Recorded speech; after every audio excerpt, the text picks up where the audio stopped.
এটা তো মনে হয় অ্যাক্সিডেন্টের দাগ। হ আব্বা, অ্যাক্সিডেন্ট ডাক ঠিক হয়ে গেছে, এখন তো সমস্যা নাই। কি করছ বাজান?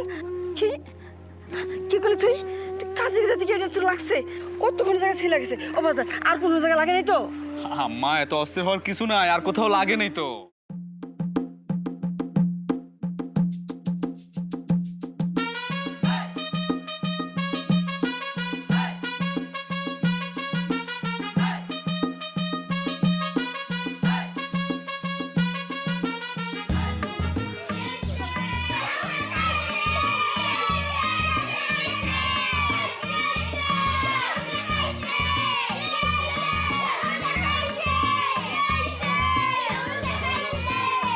কেমন আছিস রে বাবা?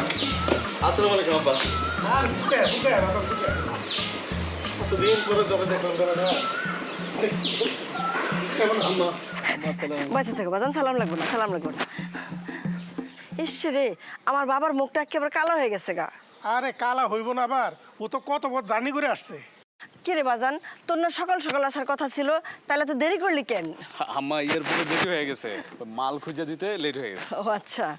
ভাইজান, এনা তোমার জন্য শরবত আনছি, শরবত। রোকসানা, বোন আমার, কেমন আছিস? আমি কেমন আছি পরে বলবো, আগে বলো আমার জন্য আইফোন আনছো কিনা। তুই আমার একটা মাত্র বোন, তোর আইফোন নাই নাকি পারে? আইফোন আনছি। হাই চুপ করতো, এতদিন পরে তোর ভাই বিদেশ থেকে দেশে ফিরে আসছে, আগে ঘরে যেতে দে, হাত মুখ ধুক, খাওয়া দাওয়া করুক, বিশ্রাম নিক, তারপরে কইস কি আনছে না আনছে। না, তুই তার আগে শুরু করছিস আমার লাগে আইফোন আনছো নি, দেখাও আগে যত সব। দেখছো দেখছো ভাইয়া, মা আমার তোমার সামনেই বকতেছে। আরে বোন আমার, মায় বকলে কিচ্ছু হয় না, আর মা বকলে কি আমি তোর জন্য আইফোন আনবো না? অবশ্যই আনছি, আইফোন আমার ব্যাগেই আছে। মা, মা এত গরম, ওহ। বাবা, তোর হাতের কিসের দাগ রে? আম্মা, এটা তেমন কিছু না, ওই যে কাজে যাওয়ার পর একটু লাগছিল আর কি।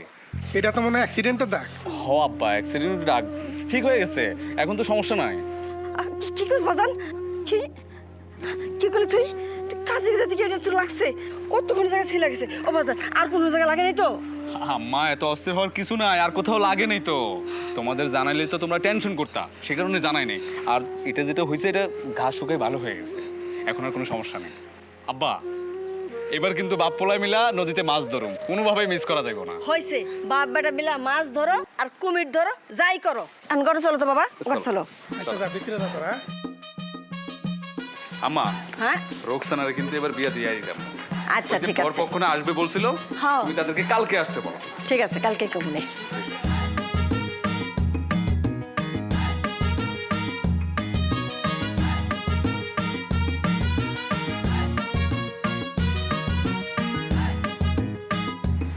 মেয়ে আমাদের পছন্দ হয়েছে, আপনারা রাজি থাকলে বিয়ের কথা সামনের দিকে আগাতে পারি। মাশাল্লাহ, মেয়ে আমার দেখতেও যেমন, মেয়ে আমার কাজে কর্ম তেমন। দেখেন, আমার ছেলে গতকালকে কিন্তু বিদেশ থেকে আসতে, ছেলে আবার তার বোনকে খুব ভালোবাসে। ও যদি রাজি থাকে তাহলে আমার কোনো আপত্তি নাই। বাদান, কি করছ তুই? আব্বা, আমার তো কিছু বলার নাই, কিন্তু আপনারা যদি কিছু মনে না করেন, তাহলে আমি আমার বোনের সাথে এই বিষয়ে কথা বলতে চাই। অবশ্যই, বিয়ে শাদীর ব্যাপারে মেয়ের মতামতটা জানার কর্তব্যের ভিতরে পড়ে। আচ্ছা ঠিক আছে, তুই যা তাইলে।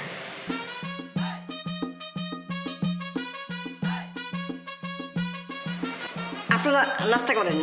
নেন নেন। আম্মা, আব্বা, আলহামদুলিল্লাহ। আলহামদুলিল্লাহ। আলহামদুলিল্লাহ। আলহামদুলিল্লাহ।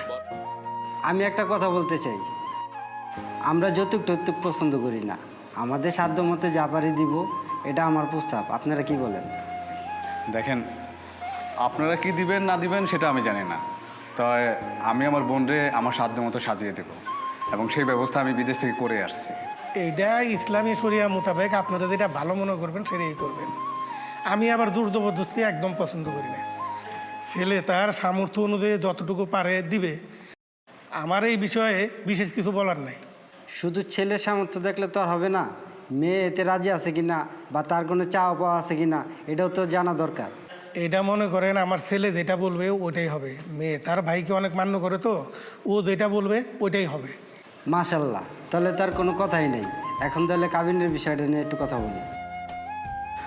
আসলে এই সম্পর্কে আমি তেমন বুঝি না, তো আপনারা একজন হুজুরের সাথে বসে যা ভালো মনে করেন তাই করেন।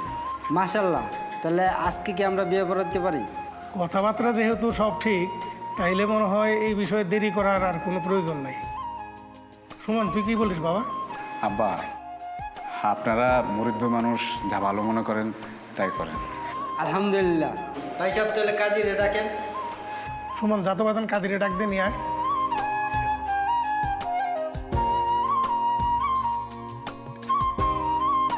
আমার ছেলে গতকালকে বিদেশ থেকে আসছে। আপনার একটা মেয়ে দেখেন, ছেলের এইবার আমি বিয়া করাবো। ঠিক আছে, আমার কাজ দেখতে